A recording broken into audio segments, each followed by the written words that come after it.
Power Restored by John Istel. It's 8:45 in the morning. We're in the middle of the worst drought in New York history, and the F train can't seem to get any momentum as it hiccups from station to station. I'm running late to my meeting with Janaya and Mel, who are presenting their plan on using TikTok influencers for my biggest account, a new men's scalp lotion. It's a rare hair product because it works. Sort of. For me, at least lately, it's starting to work. We finally make it to J Street Borough Hall, 2 stops from Manhattan, when the subway doors whoosh open. "My mothers, my sisters, my brothers," mumbles a man as he shoulders a supermarket cart full of junk onto my end of the car. The 2-tone chime dings and the doors shut behind him. As the subway lurches forward, items topple out. Curtain rods, a bamboo barn, a fish poacher. It's a miracle he fit his overflowing grocery cart into the tiny elevator that descends 2 stories from the street to the platform. His very presence, with so many earthly possessions, seems a marvel of human will and mechanical engineering. I peep out over my reading glasses as he lifts an old brown toaster oven and cradles it as if it were a child. "Say, ah," he murmurs as he waggles his blackened, grimy fingers into the little door. "My name is Jesus Alfama Las Vegas Rodriguez. Who's your papa?" Then he yanks out the grill like he's removing a rotten tooth and frisbees it down the length of the car. A small church lady with a bright blue cap and black lace veil deftly moves her knees out of the way while never missing a bead on her rosary. "I said, who's your papa?" Jesus shouts. The guy across from me looks about 75, wears wire-rimmed glasses, work boots, his steel gray hair buzz cut like a former Marine drill sergeant. He rolls his eyes at me and goes back to playing Crazy Birds on his phone. "It's busted. Only $2. Anyone want to help a guy out?" Jesus then picks a set of Venetian blinds out of the cart. His wrists and arms become entangled in the pull cords, and the slats start slapping back at him. He's cursing in Spanish, and I think that if this bozo makes me 1 minute later than I already am to my meeting, I'll curse God till it rains for 30 days straight. He ditches the blinds on the subway floor on top of the toaster and hitches up his pants. He shimmies out of his navy pea coat. "Is anyone in here a Christian? Anyone here of charity? No one's gonna help me pick up my stuff?" I guess we're all New Yorkers because not a soul makes eye contact. He bends over to reach deep into the grocery cart, rummaging around, his ponytail swishing between his shoulder blades. My estimate of his age lowers from mid-40s to early 30s. He's tied his hair with a blue plastic New York Times home delivery bag.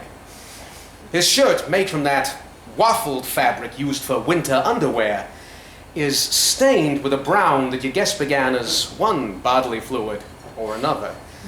He almost tips into his now half-empty cart as the subway brakes seize. The doors to the East Broadway station whoosh open to reveal a tiny woman holding a pink parasol in one hand. In the other, she's carrying a red plastic bag with Chinese-looking characters on it from which huge green tails of fresh carrots fan out. Behind her, a young boy has a fistful of the hem of her blouse. I assume he is her son. His blistered lower lip protrudes like he's been pouting it out a lot lately. She sits him down in the empty seat next to me. She folds her parasol and places it on top of the bag now under the boy's dangling feet. She kneels, facing the child, and starts licking a cocked thumb before trying to smudge dirt off the kid's cheek. He doesn't move, like he's having a pedicure. His mother peels a mandarin and places slices in his mouth as if feeding a cockatiel. I realize I have no phone signal and can't text Janaya or Mel. Jesus straightens up triumphant. He's holding a hurdy-gurdy kind of hand accordion. I think they call it a concertina.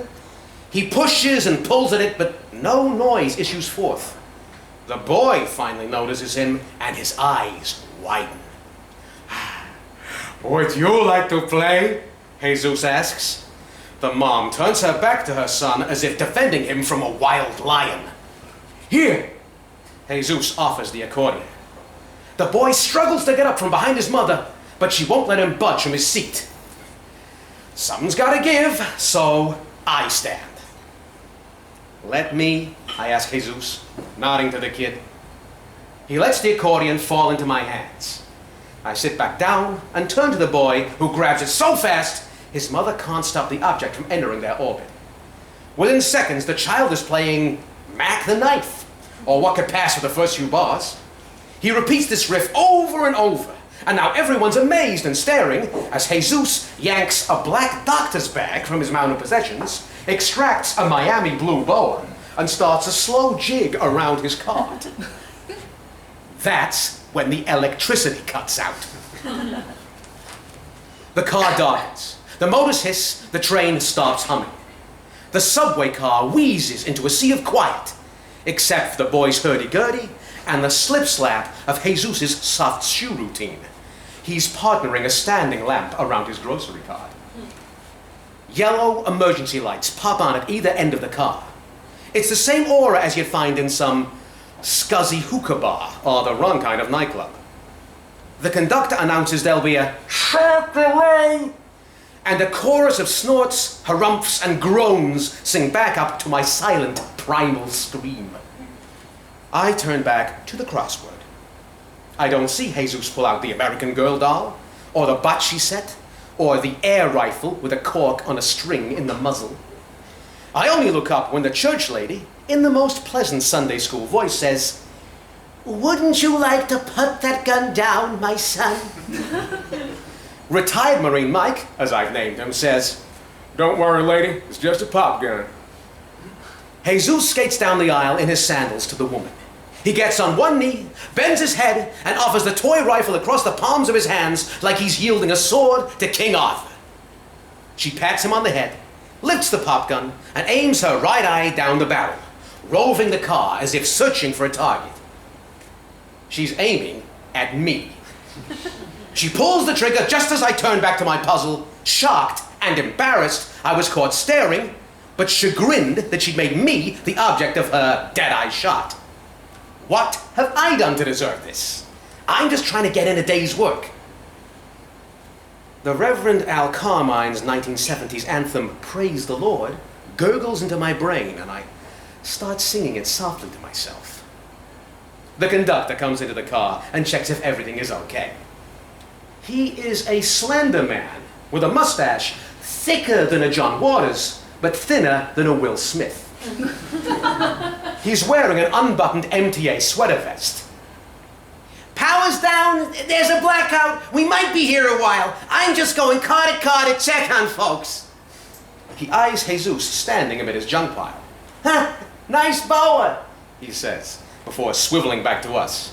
"Will someone help this poor fella put his stuff back in his car in case we have to evacuate through the emergency exit in the roof?" He pirouettes on his polished leather shoes and slides by the shopping cart on his way into the next car. "It's not going to be easy getting that out the exit," I say, pointing to the cart. "Nothing's easy in this shit world, Superman," he says. The boy with the hurdy-gurdy slithers past his mother and drops the instrument into the metal basket. The woman with the pop gun approaches. A teen girl in a hoodie follows behind her, the toaster grill dangling from one hand. They each drop their item into the grocery cart and return to their seats. Not sure why, but I stand up and lift the toaster oven off the ground. Jesus crosses himself. Just as I begin to lower my offering into the basket, the train's engines whir to life. The emergency lights flicker off, and the full white fluorescent lights blare back on. I place the appliance carefully on top of some burgundy velour curtains.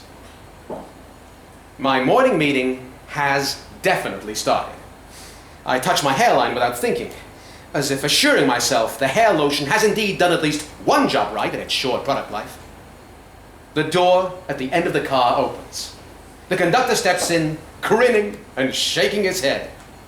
Power has been restored! We'll be on our way shortly, ladies and gentlemen. Power restored!